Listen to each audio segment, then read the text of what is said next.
हमारी जो SS study की जो मॉडल पेपर श्रृंखला चलती है यूकेएसएससी और यूके पीएससी के लिए, उसका अगला प्रश्न पत्र है ये, जो आज सैटरडे के दिन हम जारी करते हैं।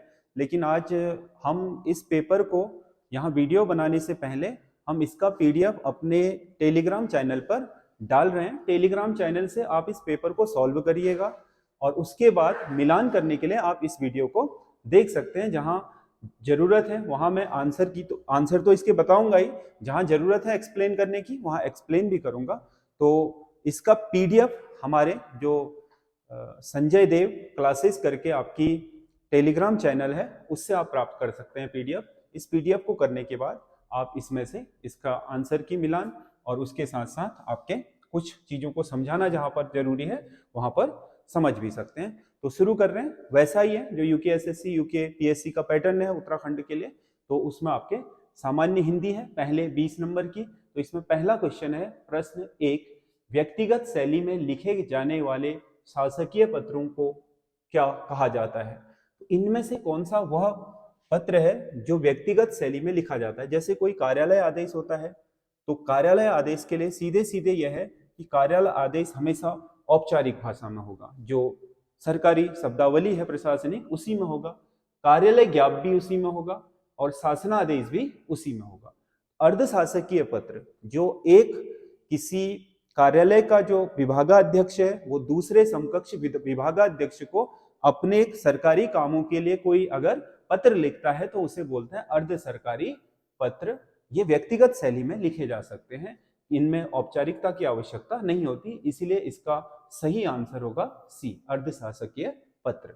अगला क्वेश्चन है, टका सा मुंह लेकर रह जाना मुहावरे का सही अर्थ होगा। टका सा मुंह लेकर के रह जाना, टका मतलब एक तरीके से टका हमारे यहाँ मुद्रा होती थी जिसकी सबसे कम वैल्यू होती थी। तो टका सा मुंह मतलब एक तरीके से कहो कि जिसका कोई बहुत मूल्य ना हो। तो इसमें अपमानित होना, असमर्थता प्रकट करना, शर्मिंदा होना या अनुभवी होना। तो इसका सही आंसर है शर्मिंदा होना। टका सा मुंह लेकर के रह जाने का मतलब है शर्मिंदा होना। अगला क्वेश्चन है तीसरा, निम्नलिखित में से संयुक्त वाक्य कौन सा है? 4 वाक्य दिए गए हैं। उत्तर देने का यह ढंग ठीक नहीं है। उसे गर्व है कि वह उच्च कुल में पैदा हुआ। दवा लो और बुखार कम हो जाएगा। यह एक अनुकरणीय उदाहरण है। देखो, किसी भी वाक्य के लिए संयुक्त वाक्य होने के लिए यह जरूरी है कि वह वाक्य कम से कम 2 उपवाक्यों से बना हो, यानी कि उसमें एक से अधिक विधेय और एक से अधिक उद्देश्य हो, तभी वो या तो संयुक्त होगा या मिश्र वाक्य होगा। जैसे आपने लिखा उत्तर देने का यह ठीक ढंग नहीं है, तो यह एक सरल वाक्य है क्योंकि इसमें एक ही उद्देश्य एक ही विधेय। उसे गर्व है कि वह उच्च कुल में पैदा हुआ है, यह मिश्र वाक्य है। क्यों? उसे गर्व है, की लगा दिया है, यानी कि की लगाने के बाद, नहीं तो ये यहां पर खत्म हो जाता उसे गर्व है। की लगाने के बाद ऐसा है कि इस उपवाक्य के बिना अब यह वाक्य पूरा नहीं होगा, इसीलिए वह उच्च कुल में पैदा हुआ। वह उच्च कुल में पैदा हुआ नहीं तो अपने आप में एक पूरा वाक्य है। जब 2 सरल वाक्य मिलकर के एक वाक्य का निर्माण करते हैं तो उस वाक्य के अंदर उन सरल वाक्यों को उपवाक्य कहा जाता है। तो एक उपवाक्य यह है, एक ये है। लेकिन की ने क्या करा, इसको आपका पूर्ण होने से रोक दिया और इस पर आश्रित बना दिया, इसलिए ये मिश्रित वाक्य होगा, यानी मिश्र वाक्य। दवा लो और बुखार कम हो जाएगा, 2 वाक्य हैं, देखो दोनों स्वतंत्र हैं। दवा लो एक, बुखार कम हो जाएगा 2, दो अलग अलग बातें हैं लेकिन और लगा करके जोड़ दिया है, तो ये होगा आपका संयुक्त वाक्य। और इसके अलावा यह एक अनुकरणीय उदाहरण है, सरल वाक्य है, इसमें ना तो 2 उपवाक्य है ही नहीं, एक ही उपवाक्य है, यानी कि एक सरल वाक्य है। तो इसका सही आंसर होगा उससे दवा लो और बुखार कम हो जाएगा, ये वाला इसका सही आंसर होगा।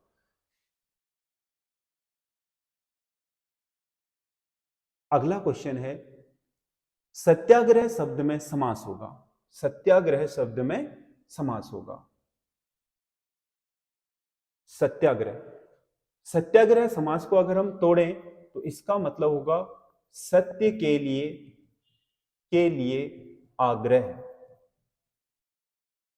तो ये बात तो आग्रह की कर रहा है, तो द्वितीय पद इसमें प्रधान पद है, तो ये तत्पुरुष समास होगा। लेकिन कौन सा तत्पुरुष है?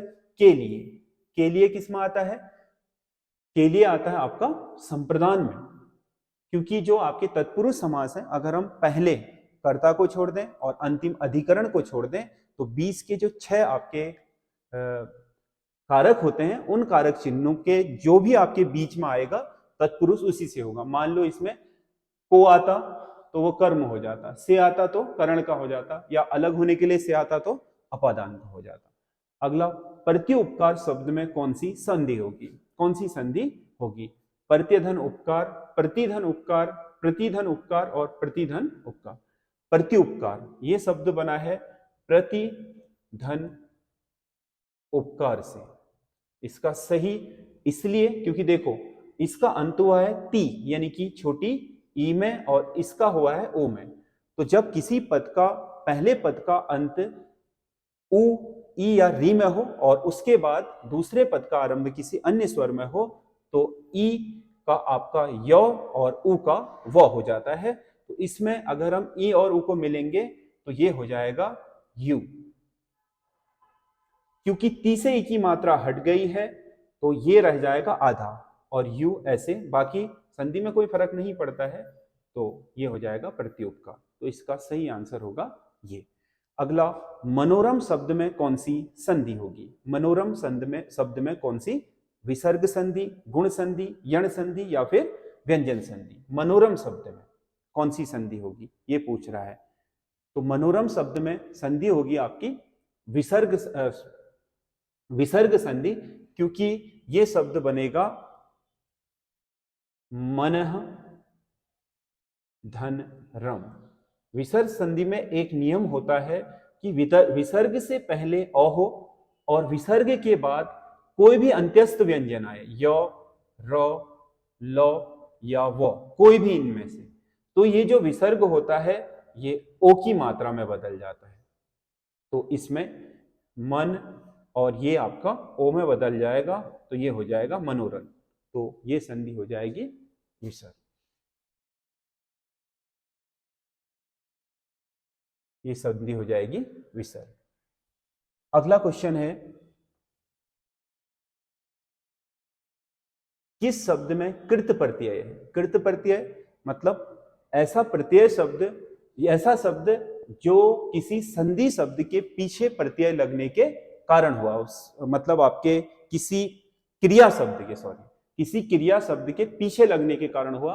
किसी शब्द में, किस शब्द में कृत प्रत्यय होगा? जैसे शिष्टता है तो ये बना है शिष्ट से, तो शिष्ट होने का मतलब है एक अच्छा व्यवहार, यानी कि वो बताता है विशेषण को। नैतिक, नैतिक शब्द बना है नीति से, वो एक आपका क्या होगी? संज्ञा। मिलावट, ये योगी, योग शब्द से बना है, ये भी क्या होगा? एक संधि। और मिलावट, मिलावट शब्द बना है मिल धातु से। मिल, मिल, मिल से एक धातु शब्द है, यानी कि क्रिया का मूल पद धातु कहलाता है। मिल, मिलना, मिलोगे, मिलते, ये सब आपके क्रियापद हैं। तो इसमें जो आपका कृत प्रत्यय होगा वो मिलावट शब्द में होगा। अगला क्वेश्चन है, कालवाचक क्रिया विशेषण है। कालवाचक क्रिया विशेषण, देखो क्रिया विशेषण 4 तरह के होते हैं: कालवाचक, स्थानवाचक, रीतिवाचक और उसके अलावा आपका परिमाणवाचक। परिमाण जो मात्रा बताए, काल जो समय बताए, स्थान जो आपका जगह बताए, और रीति जो किसी कार्य के होने की विधि बताए, कब, कहां, कैसे, कितना। कब का मतलब कब हुई क्रिया, कहां का मतलब कहां हुई, और कैसे हुई का मतलब रीति, और कितनी हुई का मतलब परिमाण।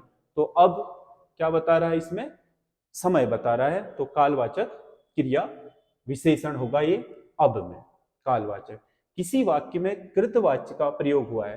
कृतवाच्य, कृतवाच्य का मतलब है, जैसे मैंने एक काम लिखा, राम पत्र लिखता है, इसको आप बहुत अच्छे से समझ लीजिए। राम पत्र लिखता है, पत्र राम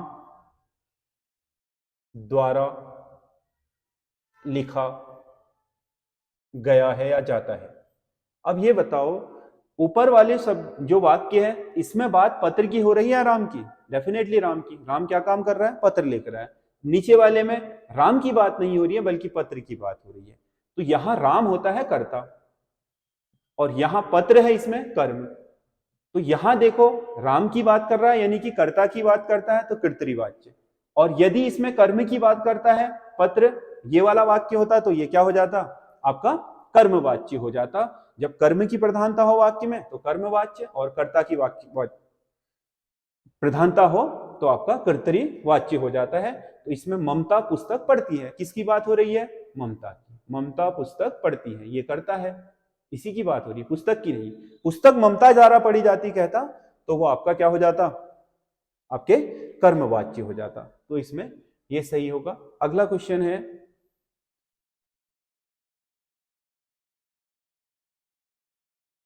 जो कहा वही करो वाक्य में सर्वनाम होगा। जो कहा वही करो, यहां से यहां तक ये वाक्य है, जो कहा वही करो। तो जो कहा वही करो, देखो जो, जिसका, जैसे, उसका, उसकी, उसके, ये सब बताते हैं संबंध को। तो जो शब्द आपका संबंधवाचक सर्वनाम होता है तो इसमें आपका सही होगा संबंध। कौन सा शब्द पुल्लिंग है, मिट्टी, मिट्टी काली होती है या काला होता है, काली होती है, लाल होती है, दाल पीली होती है, लाल होती है, काली होती है, आपका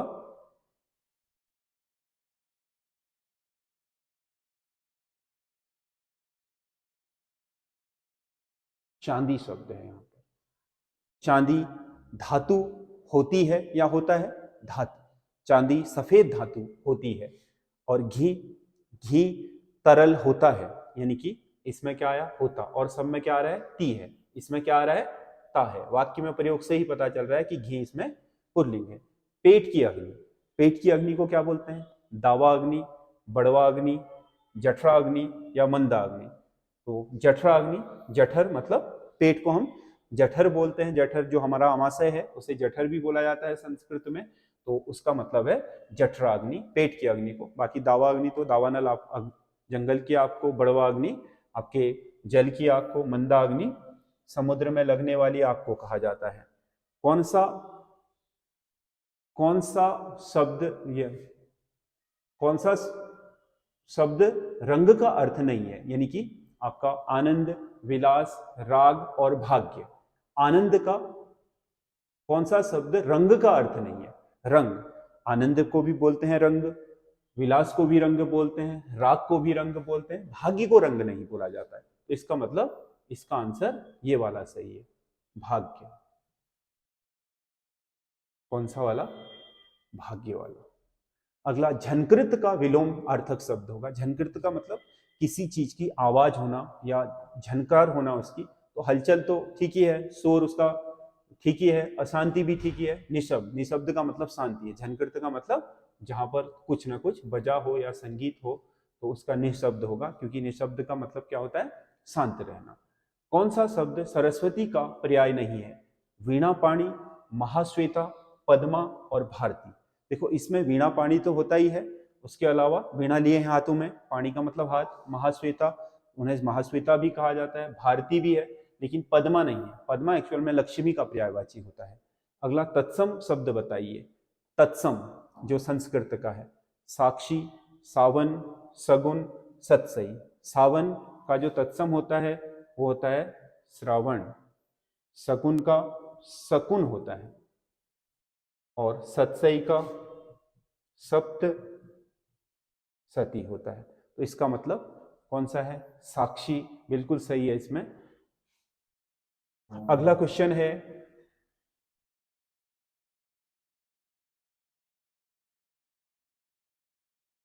कौन सा शब्द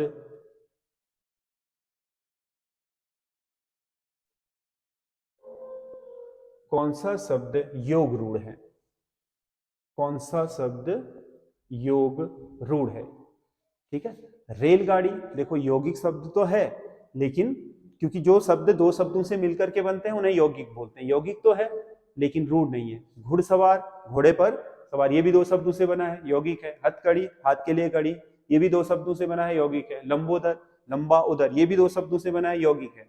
लेकिन योग रूढ़ होने के लिए ये जरूरी होता है कि शब्द बनते समय तो यौगिक हो और अर्थ में रूढ़ हो। यानी कि शब्द का, जैसे रेलगाड़ी को हम रेलगाड़ी ही कहेंगे, घुड़सवार घोड़े पर सवारी अर्थ लेंगे, हथकड़ी का हाथ के लिए कड़ी ही अर्थ लेंगे, लेकिन लंबोदर का लंबा पेट अर्थ ना लेकर के गणेश अर्थ लेंगे।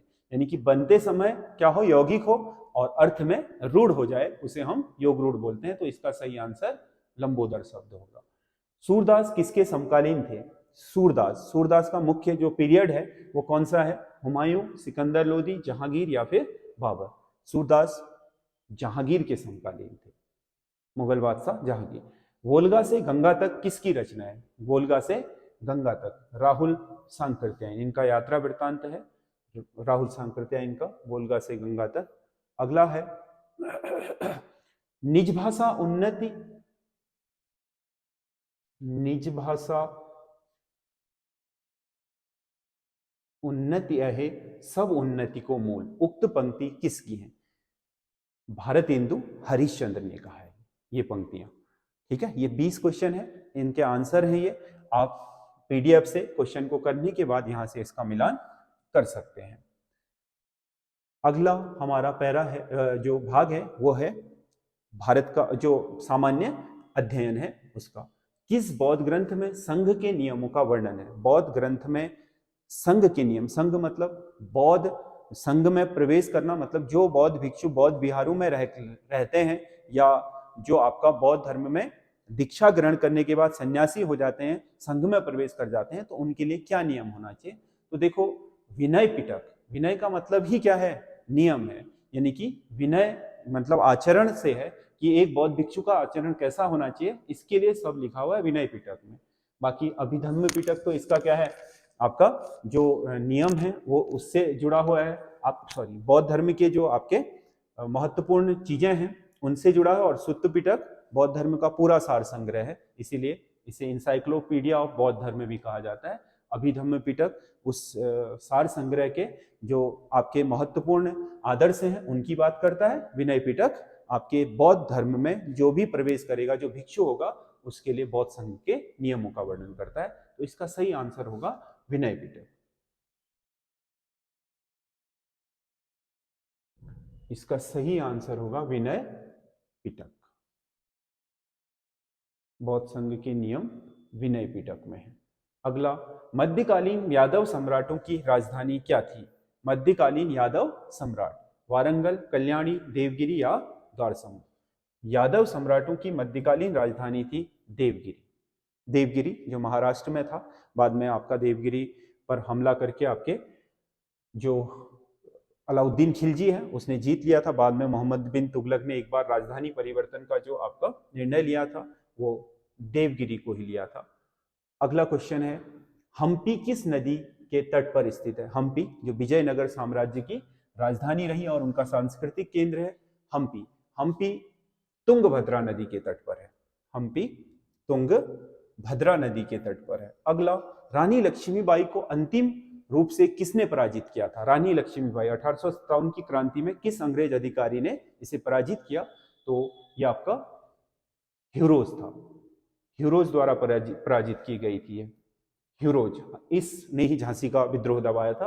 ह्यूरोज ने बल्कि कहा भी है कि भारतीय स्वतंत्र जो आपका 1857 की क्रांति हुई है उनमें सभी में से एकमात्र जो मर्द थी वो लक्ष्मी बाई थी। उसकी वीरता में उसने खुद भी एक्सेप्ट करा है इस बात को।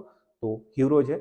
सिविल सेवा में भर्ती के लिए खुली प्रतियोगिता का आयोजन किस वर्ष आरंभ हुआ भारत में? जिसे पहले आईसीएस बोलते थे, इंडियन सिविल सर्विसेज, उसके लिए खुली प्रतियोगिता। पहले तो आपको पता है कि शुरुआत में तो अंग्रेजों ने जब भारत पर शासन स्थापित करा तो इंग्लैंड के जो हैलीबेरी कॉलेज में पढ़े हुए लोग होते थे वो आकर के सीधे सिविल सर्वेंट बन जाते थे। यानी कि जो हमारी सिविल सेवा होती थी उसमें उन्हें सीधे एंट्री मिल जाती थी, भारतीयों के लिए एंट्री थी नहीं।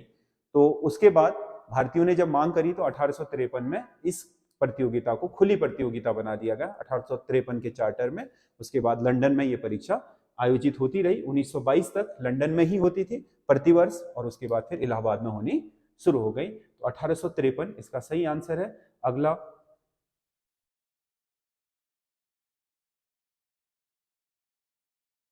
भारत विभाजन के बाद भारत में कितनी रियासतें रह गई थी? विभाजन के बाद मतलब जब पाकिस्तान कट गया तो उसके बाद भारत में कितनी रियासतें थी। रियासतें मतलब वह क्षेत्र जिन पर कभी ब्रिटिशर्स का राज नहीं रहा, बल्कि वो स्वतंत्र राजाओं की तरह अपना शासन चला रहे थे, या अंग्रेजों से मित्रता करके सहायक संधि करके चला रहे थे, तो उन्हें हम देसी रियासत बोलते हैं। 562 देसी रियासतें थी जिस समय भारत आजाद हुआ और पाकिस्तान से अलग हो गया भारत से, तो उसके बाद 562 रियासतें थी। इन्हीं का एकीकरण किया था किसने?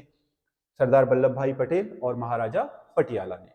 पृथ्वी के आरंभिक वातावरण में इनमें से क्या नहीं था? A oxygen, B carbon dioxide, C nitrogen और डी अमोनिया। पृथ्वी में शुरुआत में ऑक्सीजन नहीं थी, ऑक्सीजन बाद में बनी है, तो इसका सही आंसर है ऑक्सीजन। और उसके बाद अगला डोलड्रम क्या है? डोलड्रम क्या है? डोलड्रम, डोलड्रम ये ध्यान में रखिए कि डोलड्रम एक ऐसे क्षेत्र को कहा जाता है जो निम्न वायुदाब का केंद्र होता है। भूमध्य रेखा में आपका, भूमध्य रेखा से दोनों ओर 5 डिग्री उत्तर और 5 डिग्री मध्य के बीच का वह क्षेत्र जो सर्वाधिक आपका ताप प्राप्त करता है, इसमें स्थिति ये हो जाती है कि ताप के कारण यहाँ की जो वायु होती है वो इस तरीके से दोनों गोलार्धों में विक्षेपित हो जाती है वायु, तो इसी क्षेत्र में आपका निम्न वायुदाब की स्थिति बन जाती है। उसी को भूगोल में डोलड्रम कहा जाता है। भूमध्य रेखा के क्षेत्र में जो बहुत आपके कम वायुदाब का क्षेत्र होता है, भूमध्य रेखा के आसपास अल्पदाब की स्थिति को ही डोलड्रम कहा जाता है। तो ये इसका सही आंसर होगा। अगला, पृथ्वी के संपूर्ण धरातल का कितना प्रतिशत भूभाग कृषि योग्य है? कितना प्रतिशत भूभाग कृषि योग्य है पूरे धरातल में? तो अगर हम कृषि करें तो पूरे धरातल में, पृथ्वी के संपूर्ण धरातल का केवल आपका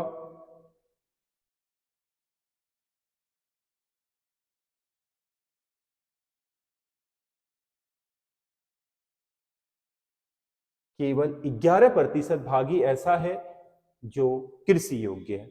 अगला, क्राकाटाओ नामक ज्वालामुखी किस देश में स्थित है? क्राकाटाओ आपको पता है एक सक्रिय ज्वालामुखी है और ये इंडोनेशिया में स्थित है। Krakatoa Indonesia, Krakatoa Indonesia. अगला, कलिम्पोंग, कलिम्पोंग से लहासा को जोड़ने वाला दर्रा है।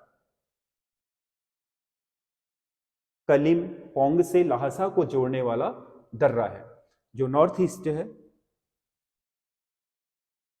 इसमें जो आपका सिक्किम है, यहां से, ये पश्चिम बंगाल है, सिक्किम यहां से होता है, यहां पर पश्चिम बंगाल का कलिम्पोंग है जो आपका लहासा, लहासा यहां पर है। इसको जोड़ने वाला दर्रा कौन सा है? वो है आपका सिक्किम में स्थित जेलेपला दर्रा, नाथुला के बगल में ही है।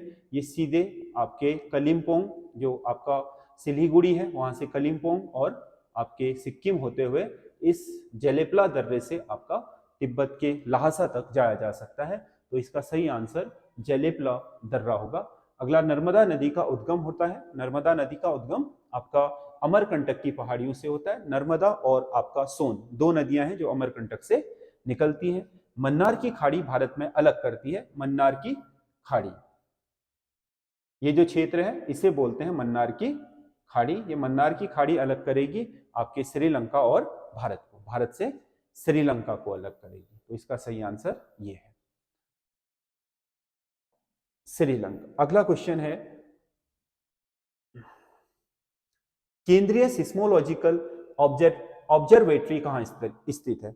जो भारत की राष्ट्रीय सिस्मोलॉजिकल यानी कि जिससे हम भूकंप अध्ययन करते हैं, ऑब्जर्वेटरी कहाँ स्थित है? ए कडाईकोनाल, बी शिलांग, सी सिलीगुड़ी और डी पुणे। कडाईकोनाल, कडाईकोनाल आपका तमिलनाडु में है। अगर आप देखोगे तो तमिलनाडु का जो पश्चिमी घाट है इसमें आपका कडाईकोनाल है, और एक पर्वतीय नगर है तमिलनाडु का है कडाईकोनाल, यहाँ पर है केंद्रीय सिस्मोलॉजिकल ऑब्जर्वेटरी। अगला, भारत में आर्थिक नियोजन किस दिन आरंभ हुआ था? भारत ने आर्थिक नियोजन किस दिन अपनाया था? 1 अप्रैल 1951 से भारत में आर्थिक नियोजन शुरू हुआ था पंचवर्षीय योजनाओं के रूप में।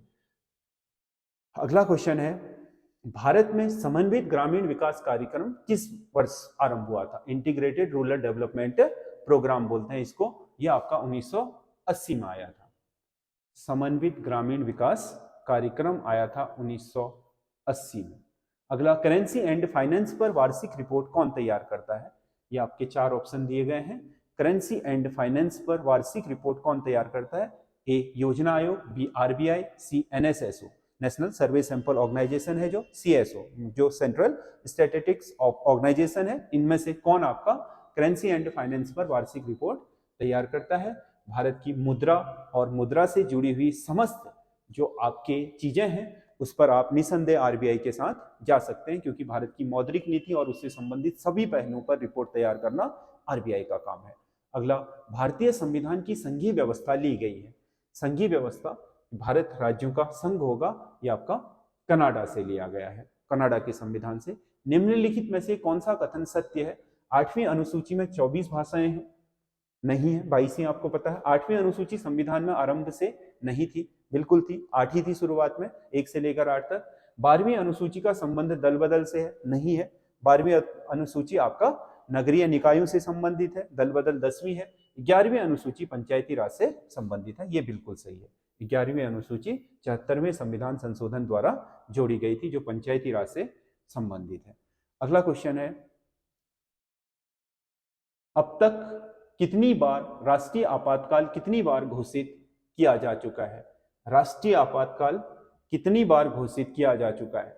राष्ट्रीय आपातकाल अब तक 3 बार लगा है। 1962 से 1965 का युद्ध हुआ था उसमें, दूसरा 1971 के युद्ध से 75 तक चला वो, फिर 75 में वो जो आपका गलत आपातकाल बताया जाता है 75 से 77 वाला, वो तो 3 आपातकाल हुए हैं भारत में अब तक राष्ट्रीय आपातकाल। राष्ट्रपति द्वारा अध्यादेश की अधिकतम समयावधि कितनी होती है? तो 6 माह होती है, 6 माह तक ही अध्यादेश काम करता है। अध्यादेश एक विधान ही है और पूर्ण विधान की तरह काम करता है, बस समयावधि उसकी निश्चित है। पूर्ण विधान इसलिए क्योंकि जब भी आपका सदन के बैठक बुलाना संभव ना हो और राष्ट्रपति को यह महसूस होता है कि देश के लिए कानून बनाना जरूरी है, तो उस विषय पर राष्ट्रपति खुद भी कानून बना सकता है, उसी कानून को अध्यादेश कहा जाता है। भारतीय संविधान के अनुच्छेद 123 में अध्यादेश का उल्लेख किया गया है और 213 में राज्यपाल को सेम शक्ति राज्य के विषयों पर भी होती है।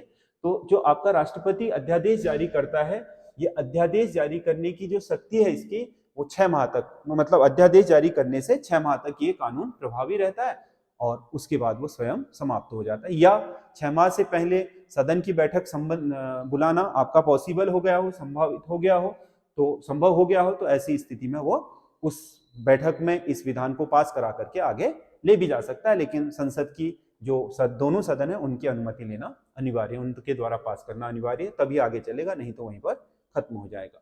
अंडमान निकोबार द्वीप समूह किस उच्च न्यायालय के अंतर्गत आते हैं? अंडमान निकोबार जो द्वीप समूह है उनका उच्च न्यायालय कोलकाता उच्च न्यायालय, इसी की टेरिटरी में आते हैं, हाई कोर्ट की टेरिटरी में।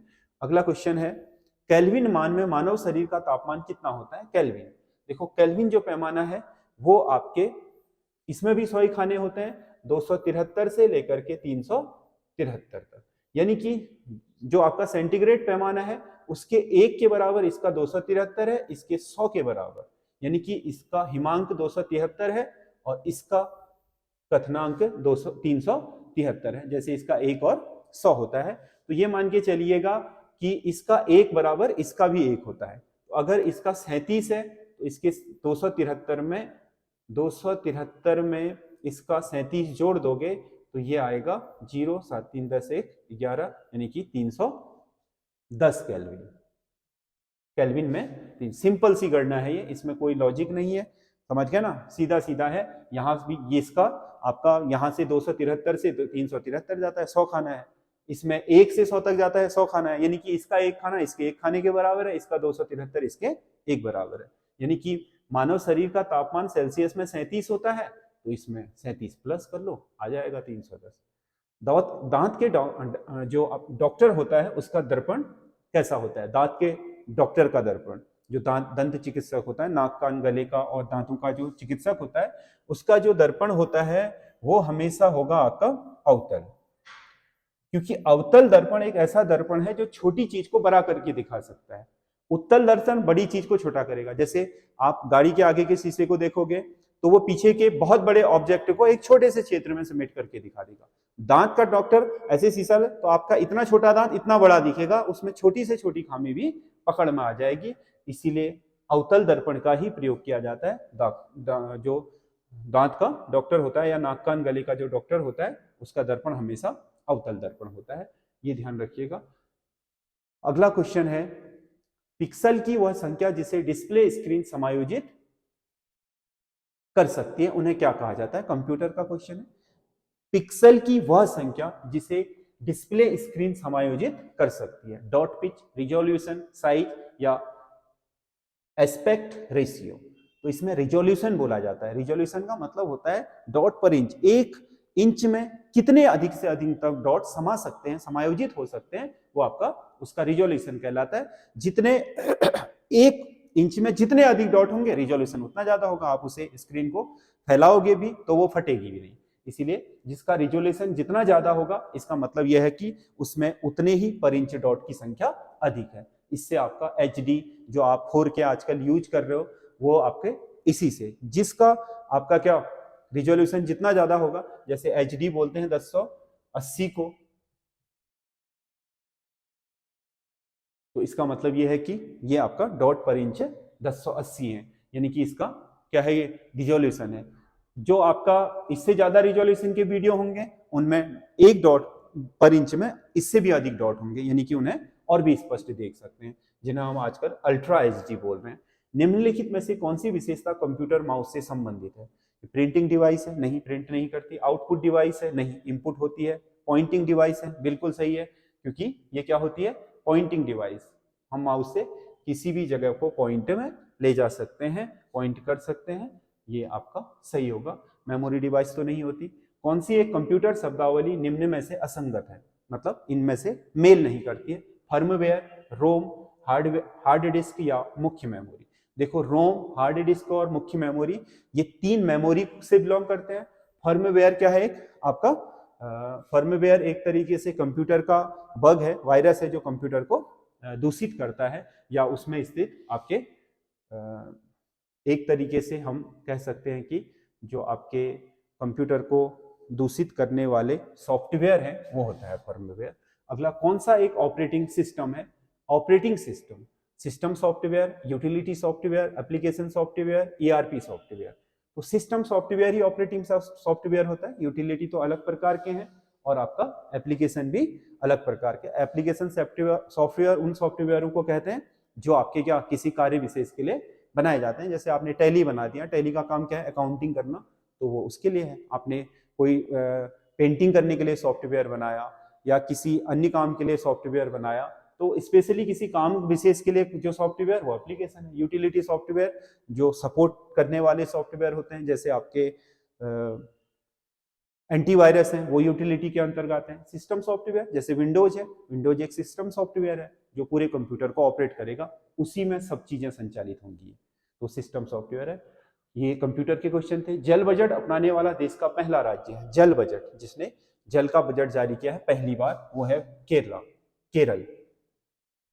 इसका सही आंसर है, जल बजट जारी करने वाला पहला राज्य है केरल। अगला, भारतीय मूल के अजय बंगा को किस वित्तीय संस्थान का अध्यक्ष चुना गया? अजय बंगा आपके बहुत सारी फाइनेंशियल कंपनियों में काम कर चुके हैं, आपको पता है मास्टर कार्ड के भी ये आपके CEO रह चुके हैं। मास्टर कार्ड दुनिया की जो सबसे बड़ी आपकी प्लास्टिक मनी बनाने वाली कंपनी है, उसके CEO रह चुके हैं। अभी हाल ही में विश्व बैंक का अध्यक्ष चुन लिया गया है। अगला क्वेश्चन है, हाल ही में लता दीनानाथ मंगेशकर पुरस्कार 2023 प्रदान किया गया है। लता दीनानाथ मंगेशकर पुरस्कार 2023 ये आपके आशा भोसले को दिया गया है। लता दीनानाथ मंगेशकर पुरस्कार आशा भोसले, इसका सही आंसर आशा भोसले है। अगला क्वेश्चन है, भारत में क्रिकेट के लिए सबसे पहले अर्जुन पुरस्कार विजेता जिनका हाल ही में निधन हो गया, अभी हाल ही में एक क्रिकेटर का निधन हुआ है जिन्हें पहली बार क्रिकेट खेल के लिए अर्जुन पुरस्कार दिया गया था, वो कौन थे? तो इसमें आपका सलीम अली है, और उसके अलावा आपके दिलीप वेंगसरकर हैं, नवाब पटौती हैं, या फिर D सलीम दुर्रानी। तो इसका सही आंसर है सलीम दुर्रानी, इन्हें दिया गया था क्रिकेट के लिए सबसे पहले अर्जुन अवार्ड। अगला क्वेश्चन है, पहले वैश्विक बौद्ध शिखर सम्मेलन का आयोजन कहाँ पर किया गया? A Bodh Gaya, B Nalanda, B C Varanasi, New Delhi. पहला वैश्विक बौद्ध शिखर सम्मेलन आपका नई दिल्ली में आयोजित हुआ है हाल ही में। अगला क्वेश्चन है, पूर्वोत्तर क्षेत्र का पहला एम्स किस स्थान पर स्थापित किया गया है? पूर्वोत्तर मतलब जो आपका नॉर्थ ईस्ट के ये वाले राज्य हैं, सिक्किम, असम, अरुणाचल, नागालैंड, मणिपुर, मिजोरम, त्रिपुरा और मेघालय। इन राज्यों को हम पूर्वोत्तर राज्य बोलते हैं। इन राज्यों का जो पहला आपका एम्स खुला है वो खुला है आपका गुवाहाटी में। पहला एम्स खुला है गुवाहाटी में। अगला क्वेश्चन है, प्रश्नवाचक के स्थान पर क्या होगा? जिस प्रकार चिकित्सक का संबंध है उपचार से, न्यायाधीश का संबंध होगा ए दंड से, बी निर्णय से, सी वकील से, डी अदालत से। तो इसमें कंफ्यूजन ये है कि दंड होगा या निर्णय। दंड नहीं होगा, न्यायाधीश दंडित नहीं करता है, न्यायाधीश हमेशा निर्णय सुना देता है। दंडित करना एजेंसियों का काम है। फांसी चढ़ाने वाला फांसी चढ़ाएगा, जेलर जेल में डालेगा, वो उसका काम है। क्या दंड होगा? इसका निर्णय देगा। ये दंडित नहीं करेगा बल्कि निर्णय न्यायाधीश का। जिस प्रकार चिकित्सक उपचार करता है उसी प्रकार न्यायाधीश निर्णय देता है।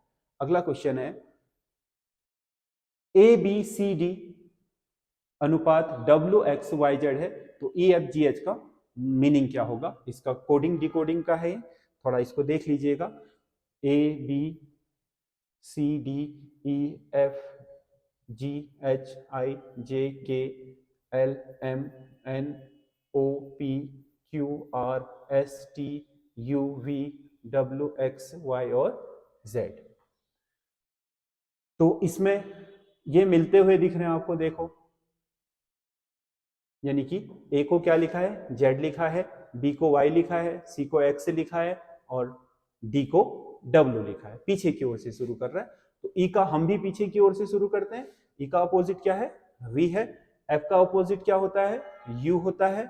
और G का अपोजिट क्या होता है? T होता है। और H का अपोजिट क्या होता है? S। तो इसका सही आंसर ये होगा STUV।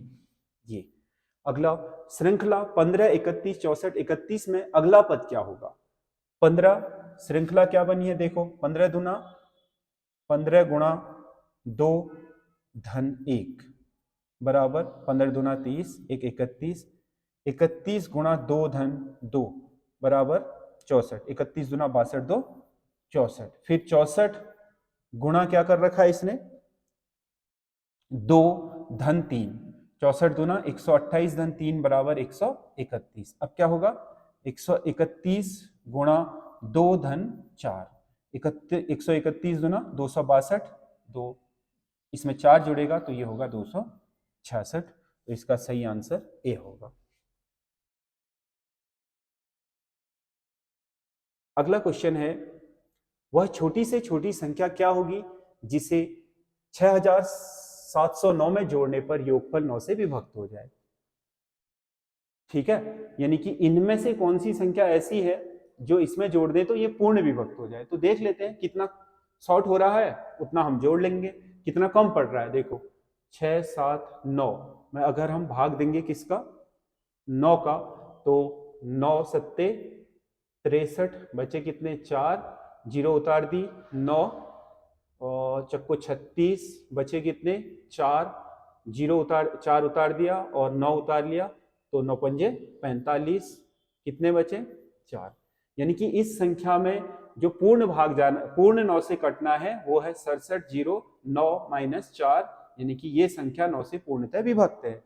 इसमें पूरा 9 बनाने के लिए 4 तो यहीं पर शेष थे, अगर हम 5 और जोड़ देंगे तो 1 और 9 बन जाएगा, 9 जोड़ देंगे तो ये हो जाएगा 67, 0 9 5 14, ये हो जाएगा। तो इसका मतलब इसमें हमें कम पड़ रहे हैं कितने? 5, यानी इस संख्या में हम 5 जोड़ देंगे तो ये संख्या 9 से पूर्णतः विभक्त हो जाएगी।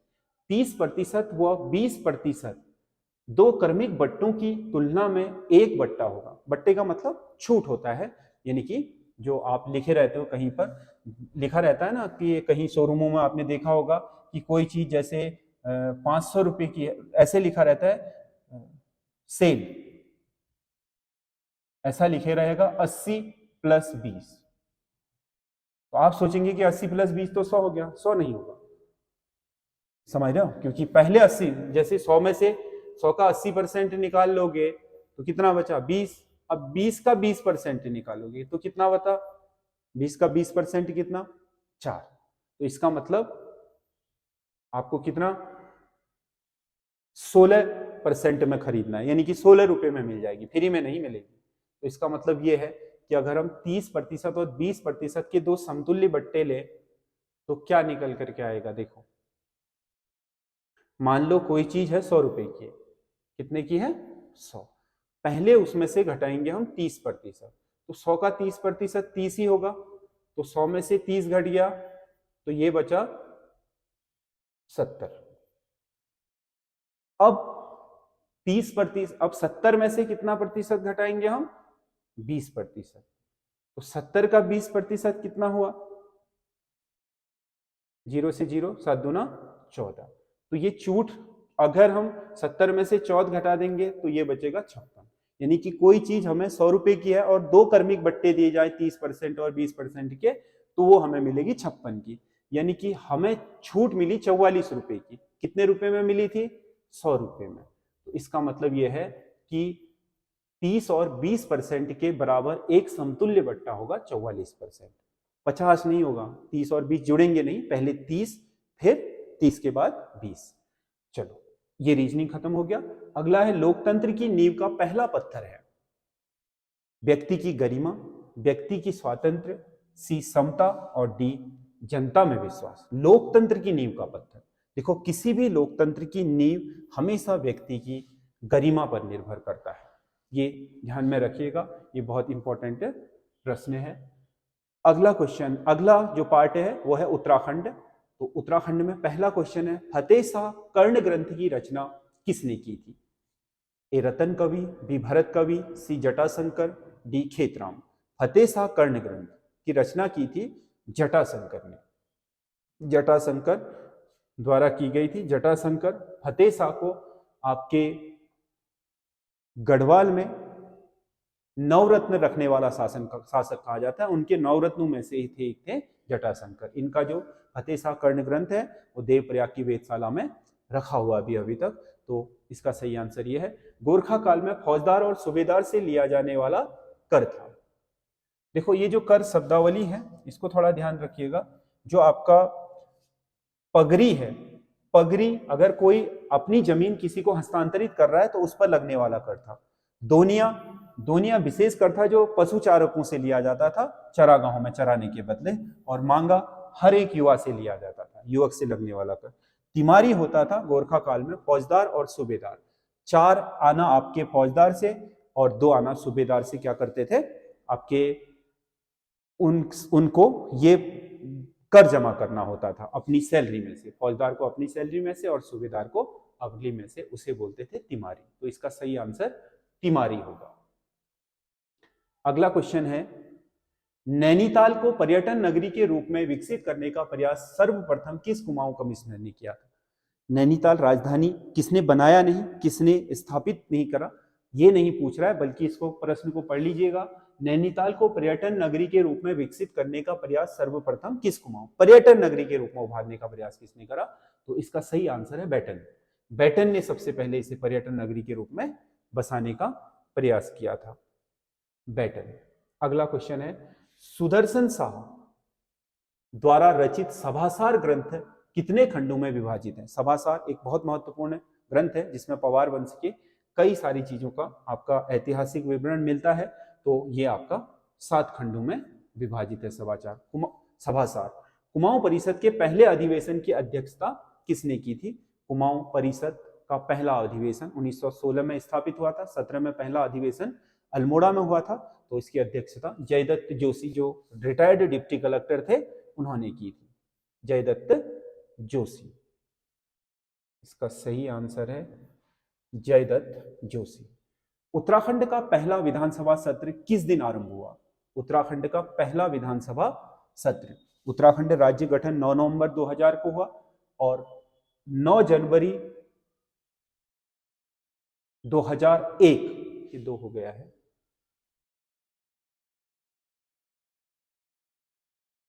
इसमें 9 जनवरी 2001 को आपका इसका पहला विधानसभा सत्र हुआ, जो अंतरिम सरकार के विधायकों के लिए बुलाया गया था, उनकी बैठक थी ये विधानसभा की पहली। अगला क्वेश्चन है, गरुड़ गुफा स्थित है देवप्रयाग, माणा, बद्रीनाथ?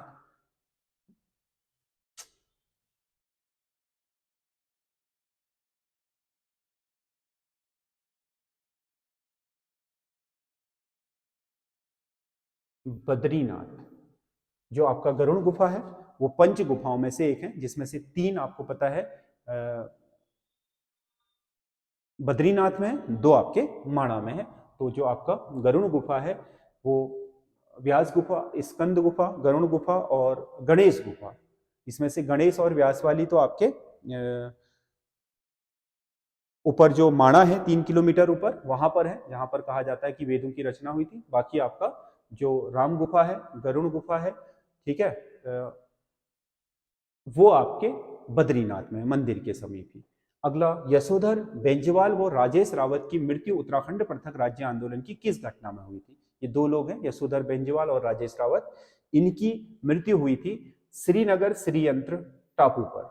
जो उत्तराखंड में आरक्षण थोप दिया जा रहा था, उसके विरोध में लगातार संघर्ष चल रहे थे, तो उसमें 10 नवंबर 1995 को श्रीयंत्र टापू पर जो लोग भीड़ जुटी थी, उसी में आपके इनकी मृत्यु हो गई थी, जो श्रीनगर श्रीयंत्र टापू कांड है उसमें। अगला क्वेश्चन है, मालपा भूस्खलन त्रासदी किस दिन हुई थी? दिन। मालपा भूस्खलन त्रासदी, जो कैलाश मानसरोवर यात्रियों के ऊपर पूरा भूस्खलन हो गया था, क्योंकि कैलाश मानसरोवर यात्रा का वही सीजन होता है जो यहाँ बरसात का होता है, मतलब जून से लेकर के आपके सितंबर तक यात्रा होती है। उस टाइम आपका, क्योंकि दर्रे उसी टाइम खुलते हैं, तो मजबूरी है उसी टाइम करना यात्रा, तो उस समय यहाँ बरसात के कारण भूस्खलन भी होते हैं।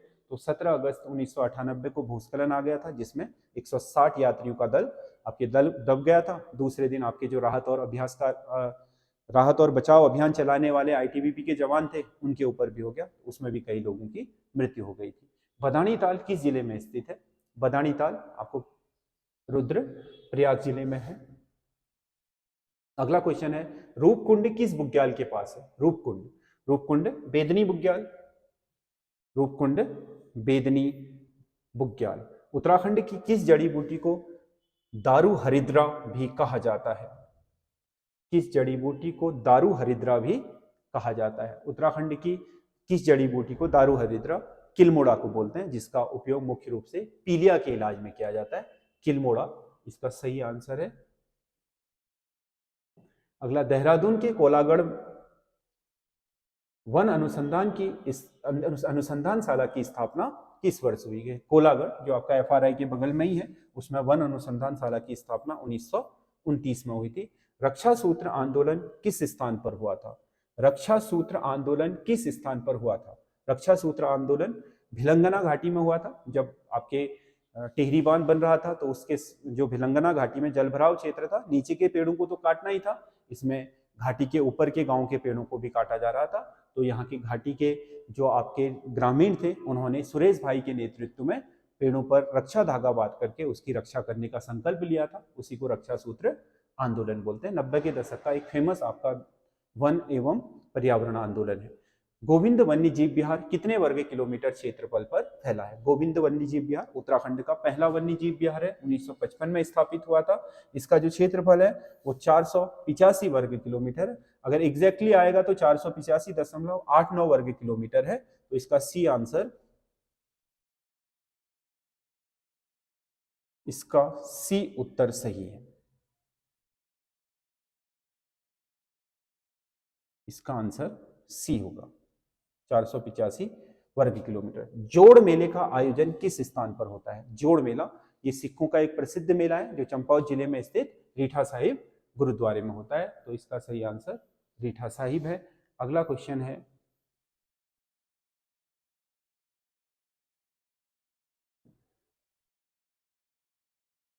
अमृति तार नामक आभूषण किस अंग में पहना जाता है? अमृति तार पैरों का आभूषण है, चांदी से निर्मित होता है। आपको पता है कि हमारे कुमाऊं में या उत्तराखंड में जितने भी आपके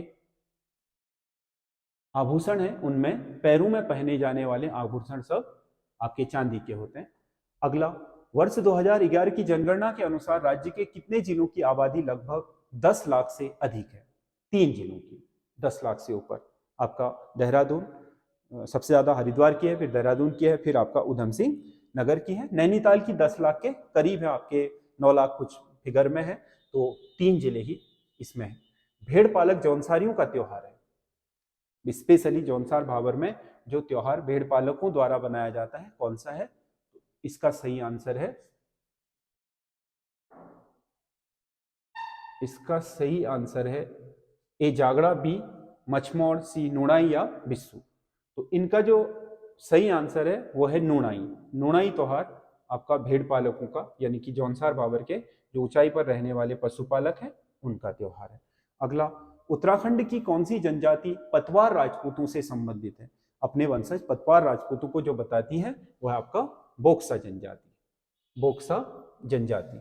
अगला, निम्नलिखित में से कौन सी rail line Rajaji national park से होकर गुजरती है? Rajaji national park, Rajaji national park से होकर के गुजरने वाली रेल लाइन है देहरादून हरिद्वार। इसका अधिकतर जो भाग है वो राजाजी नेशनल पार्क से होकर के गुजरता है। पंच प्रयागों में तीसरा प्रयाग कौन सा है? पंच प्रयागों में तीसरा प्रयाग कौन सा है? ऊपर की तरफ से गिनते हैं हम। सबसे पहले आपका विष्णु प्रयाग या जो धौली गंगा और अलकनंदा पर है, उसके बाद आपका नंद प्रयाग जो नंदाकिनी और आपके अलकनंदा पर है, तीसरा आपका पिंडर और अलकनंदा पर स्थित कर्ण प्रयाग। तो इसका सही आंसर होगा कर्ण प्रयाग, सही आंसर कर्ण प्रयाग होगा। अगला क्वेश्चन है, कोसी नदी राज्य के किस स्थान पर उत्तराखंड की सीमा से बाहर हो जाती है? कोसी नदी, कोसी नदी उत्तराखंड में सुल्तानपुर नामक स्थान से राज्य की सीमा से बाहर होती है। अगला क्वेश्चन है, मॉनसून से बाह्य हिमालय क्षेत्र में औसतन कितनी वर्षा होती है? मॉनसून से बाह्य हिमालय क्षेत्र मतलब शिवालिक में कितनी वर्षा होती है? शिवालिक में सबसे ज्यादा वर्षा होती है मॉनसून से उत्तराखंड में, शिवालिक क्षेत्र में, तो वो होती है 200 सेंटीमीटर। नंदा देवी पूर्व चोटी की ऊंचाई कितनी है? नंदा देवी पूर्व, देखो नंदा देवी, नंदा कामेट और नंदा देवी पूर्व, तो इसकी ऊंचाई है 7456 मीटर। अगला क्वेश्चन है, यमुना नदी पर प्रस्तावित लखवाड़ बांध की जल विद्युत उत्पादन क्षमता कितनी है? जो लखवाड़ पर अभी प्रस्तावित हुआ, एक तो सौंग डैम और एक लखवाड़ डैम, ठीक है, इन पर आपके बहुत जल्दी आपका काम शुरू होने वाला है। तो लखवाड़ डैम की जो आपकी क्षमता रखी गई है वो 300 मेगावाट है। लखवाड़ आपके यमुना नदी पर है देहरादून में। अगला, उत्तराखंड फिल्म विकास संस्थान विकास परिषद स्थित है। फिल्म विकास परिषद आपके जो सूचना निदेशालय है देहरादून में, वहां पर है। उर्वरकों पर डायरेक्ट बेनिफिट ट्रांसफर प्रणाली यानी कि डीबीटीएल उत्तराखंड में किस वर्ष लागू हुआ था? मतलब यहाँ के किसानों को उर्वरक सब्सिडी डायरेक्ट खाते में किस वर्ष से मिलनी शुरू हुई थी? वो हुई थी 2017 से। अगला क्वेश्चन है, जैव ईंधन से चलने वाला देश का पहला जेट विमान देहरादून के से किस स्थान के लिए उड़ा? देहरादून जॉली ग्रांट हवाई अड्डे से उड़ा था, ये एक रिकॉर्ड है। बायोडीजल से चलने वाला पहला जो जहाज था वो आपका दिल्ली के लिए चला था, जॉली ग्रांट हवाई अड्डे से। तो इसका सही आंसर है Delhi, Jolly Grant to Delhi. अगला, राज्य का सबसे बड़ा बायोडायवर्सिटी पार्क स्थापित किया जा रहा है। राज्य का सबसे बड़ा बायोडायवर्सिटी पार्क हल्द्वानी में स्थापित किया गया है। तो इसका सही आंसर ये है। अगला क्वेश्चन है, उत्तराखंड राज्य की पहली ई कैबिनेट बैठक किस दिन आयोजित की गई थी? ई कैबिनेट मतलब आपके कैबिनेट ने प्रत्यक्ष रूप से उपस्थित ना होकर के आपके कंप्यूटर के माध्यम से, वीसी के माध्यम से इसे अटेंड करा था। तो ये 8 जनवरी को हुई थी, जो गन्ना किसानों और उनके गन्ने के मूल्य वगैरह आदि के लिए जो डिस्कशन होना था कैबिनेट, उसके लिए आयोजित हुई थी 8 जनवरी 2021 को। अगला क्वेश्चन है, बुरास खांडा नामक रॉक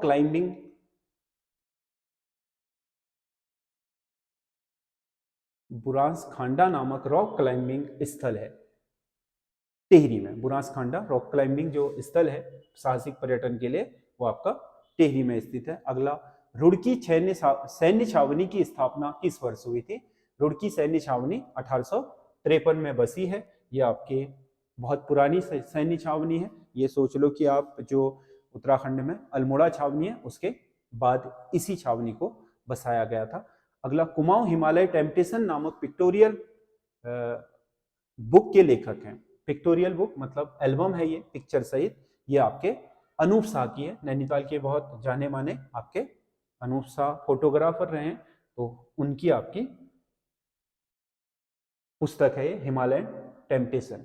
अगला, कुमाऊं का पहला क्षय रोग आश्रम स्थापित किया गया था। क्षय रोग को समझ लीजिएगा, ये टीबी की बात कर रहा है, टीबी सैनिटोरियम बोला जाता है जिसको। ये आपका भवाली में स्थापित हुआ था 1912 में। ये देश का पहला टीबी सैनिटोरियम है, जो राज्य का, जिसे आपके नैनीताल की भवाली में स्थापित किया गया था। अगला, फाल्दा कोटी नामक बोली किस क्षेत्र में बोली जाती है? फाल्दा कोटी। फाल्दा कोटी नैनीताल क्षेत्र की बोली है। कुमाऊनी की ही एक आपकी उपबोली है फाल्दा कोटी, जिसे आपके नैनीताल क्षेत्र में बोला जाता है। अगला, आदमकद